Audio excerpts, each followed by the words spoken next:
اور جی مجھے ابوسعد اصلاحی کہتے ہیں. میں یہاں پر لائبریری انفارمیشن آفیسر کی حیثیت سے کام کر رہا ہوں. تقریباً اس لائبریری میں مجھے کام کرتے ہوئے 27 سال ہو گیا ہے اور شروع ہی سے میں یہاں جو مینوسکرپٹ یعنی مخطوطات کا شعبہ رہا ہے اس کی دیکھ بھال نگرانی یا کہہ لیجیے کہ چارج میرے پاس رہا ہے. اور اس طرح سے یقینی طور پہ یہاں پر جو مخطوطات وغیرہ ہے اس کے سلسلے میں تھوڑی بڑی معلومات ہے اور اس کاروں کو ڈیل کرنا ہوتا ہے یا اور لوگوں کو وزٹرس کو کچھ بتانا ہوتا ہے تو اس سلسلے میں میں ان لوگوں کی مدد کرتا رہتا ہوں. آپ کی فراغت سے الاصلاح سے بھی جی آپ کا تعلیمی بیک گراؤنڈ وغیرہ؟ میں اعظم گڑھ کا رہنے والا بھی ہوں اور وہاں پر مدرسہ الاصلاح جو قصبہ سرائے موجود ہے وہیں سے فراغت میں نے کی ہے. اس کے بعد علی گڑھ سے میں نے BA MA کیا, PhD کی میں نے, اور پھر لائبریری سائنس علی گڑھ سے میں نے کیا ہے. اب یہ لائبریری ہے تو لائبریری سائنس کے بنیاد پہ اس کی ڈگری کی بنیاد پہ یہاں پر اللہ نے مجھے موقع دیا اور میں یہ خدمت انجام دے رہا ہوں. الحمدللہ بہت بڑی شرف کی بات ہے. آپ نے امتیاز علی عرشی کا زمانہ پایا ہے؟ نہیں, مولانا امتیاز علی عرشی صاحب کا انتقال 81 میں ہوا ہے, 1981 میں ہوا ہے اور بہت بڑی شخصیت تھی. انہوں نے لائبریری کو بہت ہی اونچے مقام تک پہنچایا. یہاں پر جو ترتیب ہے, تنظیم ہے اس لائبریری کی انہیں کے ہاتھوں انجام پائی ہے اور بہت ہی لمبا وقفہ پیریڈ انہوں نے یہاں پر گزارا. تقریباً 50 سال انہوں نے سارا کہہ لیجیے کہ لائبریری اور مولانا عرشی یہ لازم ملزوم ہیں. ان کی بہت ہی خدمات رہی ہیں. جب بھی لائبریری کی ذکر آئے گا تو مولانا عرشی صاحب کے ذکر کے بغیر یہ اس کی تاریخ مکمل نہیں ہوگی. اسی طرح سے مولانا عرشی صاحب کا ذکر آئے گا تو یقینی طور پر رضا لائبریری کا ذکر بھی آنا ہے. تو انہوں نے یہاں پر بہت خدمت کی. میں یہاں پر 1995 میں آیا ہوں اور ان کا انتقال 1981 میں ہو چکا ہے. ان کے فرزند بھی تھے عرشی زادہ؟ جی, میں جب آیا ہوں تو ان کے فرزند تھے اکبر علی خان عرشی زادہ اور وہ یہاں پر ایڈیشنل ڈائریکٹر کی حیثیت سے کام کر رہے تھے. لیکن جب میں آیا ہوں تو لائبریری کے ذمہ دار جو تھے وہ ڈاکٹر وقار الحسن صدیقی صاحب تھے. مولانا عرشی صاحب کے بعد ایکچولی جو ایڈیشنل ڈائریکٹر اکبر علی عرشی خان صاحب تھے انہوں نے یہ کیس کر دیا تھا کہ ڈائریکٹر کا حق مطلب میرا ہے اور مجھے بھی ڈائریکٹر بنایا جائے. لیکن یہاں ایک بورڈ ہے جو شاید ان کے اس ریکویسٹ کو انہوں نے ریجیکٹ کر دیا تھا تو انہوں نے کیس کر دیا تھا اور وہ اپنے انتقال تک تقریباً 1997 میں ان کا انتقال ہوا ہے. وہ اپنا کیس لڑتے رہے لیکن یہ ہے کہ وہ ڈائریکٹر نہیں بن سکے. تو گورنمنٹ آف انڈیا ڈائریکٹر کی جگہ پہ OHD کو متعین تقرر کرتی رہی ہے. اسی میں ڈاکٹر وقار الحسن صدیقی صاحب 1993 میں آئے تھے اور بہت دنوں تک انہوں نے لائبریری کی خدمت کی. تقریباً 2009 میں لائبریری سے ہٹائے گئے ہیں اور اسی میں ان کا انتقال بھی ہوا ہے 2009 میں. ابھی کوئی OHD اس وقت موجودہ جو سچویشن ہے اس وقت بھی پوزیشن یہی ہے کہ کوئی بھی ریگولر اور فل ٹائم کوئی ڈائریکٹر یہاں پر نہیں ہے. پچھلے جو ڈائریکٹر تھے اب ڈائریکٹروں کا تقرر اب پیریڈ بیس ہونے لگا ہے اور ڈپوٹیشن پہ ہو رہا ہے 3 سال کے لیے. تو جو اس لائبریری میں پچھلے جو ڈائریکٹر رہے ہیں وہ 2017 سے 2020 تک یہاں پر رہے ہیں. وہ سید حسن عباس صاحب جو فارسی ڈپارٹمنٹ بنارس یونیورسٹی میں وہ پروفیسر تھے, وہاں سے یہاں پر آئے تھے لیکن ان کا پیریڈ ختم ہو گیا, ایکسٹینشن ان کا نہیں ہوا تو وہ بہرحال چلے گئے وہ اپنے پرانی جگہ پہ.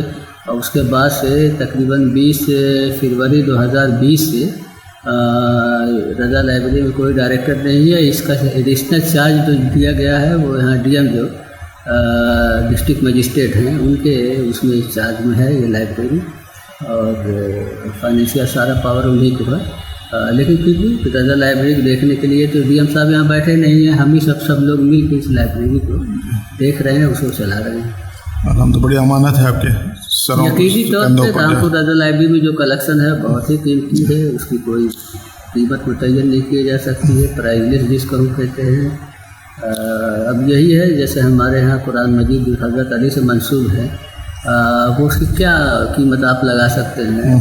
اور پہلی صدی ہجری کا وہ نسخہ ہے، اور وہ اس انداز کا ہے کہ کبھی ایک مرتبہ کا ذکر ہے، ہمارے واقعہ بتاتے ہیں اکبر علی عرشی زادہ صاحب کہ کہیں ایگزیبیشن کے لیے اس کو جانا تھا تو 8 کروڑ روپیہ کا انشورنس ہوا تھا۔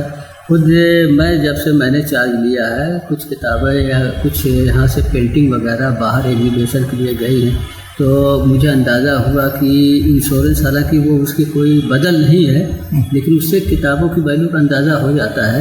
جیسے ہمارے ہاں ایک پینٹنگ ہے، اکبر البم کہا جاتا ہے، 16 پیج ہیں اس کے، اور 1 کروڑ 60 لاکھ روپیہ اس کا انشورنس ہوا تھا، جو کہ جرمنی میں کسی ایگزیبیشن میں اس کو بھیجا گیا تھا۔ تو آپ یہ 16 پیج 1 لاکھ 60، یعنی ایک پیج جو ہے 10 لاکھ کا انشورنس ہوا ہے، تو یہ اس کی ویلیو کو بتاتے ہیں۔ یہ سب پرائز ہیں جتنا بھی ہیں، اس کی کیا قیمت لگائی جا سکتی ہے جو مغل پیریڈ کی جو چیزیں ہیں یا مغلوں سے پہلے کی جو چیزیں ہیں، کیونکہ یہ وہ چیزیں ہیں، وہ ذخیرے ہیں کہ آج کے دور میں اس کو آپ پروڈیوس نہیں کر سکتے، بنا نہیں سکتے۔ جو اوریجنل ہے وہ اوریجنل ہے، اور یہ گم ہو جانے کے بعد اس کا کوئی بدل نہیں ہو سکتا۔ تو یہ قیمتی ہے، یہ الحمدللہ ہماری یہ جو لائبریری ہے یا اس طرح کی لائبریری ہیں، اگر یہ محفوظ نہیں رہی ہوتی یہ کتابیں تو یقینی طور پر ہم اپنے ماضی کو سمجھ نہیں پاتے، یا ہمارے ماضی کو جاننے میں ہمیں دقت بھی ہوتی، یا ہم مطلب اپنے ورثہ کو جو تاریخوں میں ہم پڑھتے ہیں اس کو ہم ویریفائی کرنا ہمارے لیے مشکل ہوتا ہے۔ تو ہمارے بزرگوں نے جو یہ چیزیں سنبھال کے رکھی، اکٹھا کی، اور مسلمانوں کے اس پہ بہت ہی مطلب توجہ رہی ہے، خاص طور سے لائبریریوں پہ اور کتابوں کو لکھنے پہ، کتابوں کو سہج کے رکھنے پہ، کتابوں کو محفوظ کرنے پہ، اس کی دیکھ بھال کرنے میں۔ اور اسی کا نتیجہ ہے کہ جتنا بڑا ذخیرہ مسلمانوں کا اور ان کے میراث کا اس دنیا میں پایا جاتا ہے، شاید ہی کسی اور قوم کے پاس ہے۔ جی، گیان چند نے کہیں لکھا ہے کہ رضا لائبریری میں داستانیں اتنی زیادہ محفوظ ہیں کہ ان میں سے آج تک بہت سی کھولی نہیں گئی۔ جی جی، کیا تو یہاں پر گیان چند صاحب یہاں پر آئے بھی تھے، انہوں نے یہاں پر داستان دیکھی، اور اردو ذخیرہ مخطوطات میں ایک پوری سیریز ہے داستانوں کی۔ وہ داستان یقینی طور پہ چھپے نہیں ہیں، اور وہ مطلب اتنے زیادہ ہیں کہ اس کو ایک بہت بڑے پروجیکٹ کی حیثیت ہی سے اس کو شائع کیا جا سکتا ہے۔ لیکن یقینی طور پہ ان کا جو کہنا ہے وہ ایک بڑے عالم تھے، اور ان کے کہنے کے مطابق ہم کو بھی فخر ہے کہ اتنا بڑا ذخیرہ یہاں پر داستانوں کا ہے، اور انہوں نے لکھا ہے کہ کیا کیا جواہر ہیں اس میں چھپے ہیں، اگر کوئی مطالعہ کرے تبھی جانا جا سکتا ہے۔ تو داستان یقینی طور پہ اگر آپ سمجھتے ہیں تو داستان جو ہے ہمارے جس زمانے کی داستان ہے، اس زمانے کی یقینی طور پہ تہذیب پہ، اس زمانے کی سماجیات پہ، اس زمانے کی سوشیالوجی کے اوپر اچھی روشنی پڑتی ہے داستانوں سے۔ تو یقینی طور پہ داستان ادب کا بہت بڑا حصہ ہے، اور وقتاً فوقتاً لوگ اس کو دیکھتے رہتے ہیں، لیکن ایک پروجیکٹ کی حیثیت سے اور سارے کلیکشن کو مطلب ایز اے ہول اس کا کوئی سروے واقعی ابھی تک نہیں ہوا ہے، اور یہ افسوسناک بات ہے۔ اس وقت یہاں کتب خانے میں جتنی کتابیں ہیں، کیا اس کی سب کی فہرست ہو گئی ہے، یا پھر اب بھی کچھ ایسے ذخائر ہیں جن کا انکشاف ابھی تک نہیں ہوا؟ دیکھیے، ایسا ہے کہ یہ پرانی لائبریری ہے، اور تقریباً کہا جاتا ہے کہ 200 سال پرانی لائبریری ہے۔ 1774 میں اسٹیبلش ہوئی ہے۔ اس کی فہرست سازی سب سے پہلے حکیم اجمل صاحب کے زمانے میں ہوئی تھی، جو عربی کا ایک کیٹلاگ ہے جو شائع ہوا تھا۔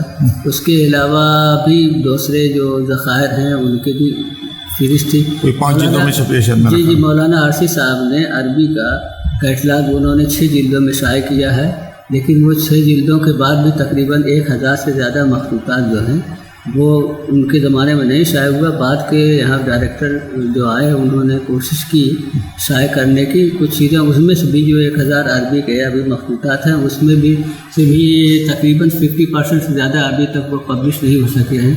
اسی طرح سے فارسی کی جو ہینڈ لسٹ تھی وہ ایران کلچر ہاؤس سے شائع کی، اور ایک مرتبہ خدا بخش لائبریری نے بھی اس کو شائع کیا ہے۔ تو منظر عام پہ وہ وہی جو فہرست ہے، یعنی اس کو ہینڈ لسٹ ہم کہتے ہیں، یعنی بہت مختصر، جس کو آپ اس کو ڈیٹیل میں نہیں ہے، وہ صرف اس میں اس حد تک انفارمیشن ہے کہ کیا نام ہے، کیا مصنف کا نام ہے، اور اوراق کتنے ہیں۔ تو بہت سمپل سی لسٹ وہ ہے، وہ سب چکی ہے، لیکن یہ ہے کہ بہت ڈیٹیل میں اس کے لیے بھی کوشش کی گئی ہے، 2 جلدیں شائع کی گئی ہیں۔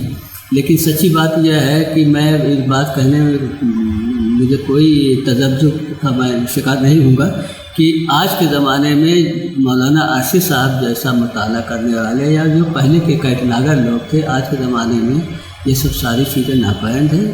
اور لوگ کیونکہ کیٹلاگنگ ایک ایسا فن ہے جو بہت کثرت مطالعہ چاہتا ہے، بہت صبر ضبط چاہتا ہے، اور آج کے لوگوں کے اندر وہ کوالٹی نہیں ملتی ہے. افراتفری کا زمانہ چل رہا ہے، تو اس انداز سے اب وہ معیاری کیٹلاگ اب منظر عام پہ نہیں آ پا رہے ہیں، اور یہ اس کا یقینی طور پہ جو علمی ہمارا حلقہ ہے ان کو اس پہ سوچنے کی ضرورت ہے، غور کرنے کی ضرورت ہے، کیونکہ یہ پتہ ماری کا کام ہے.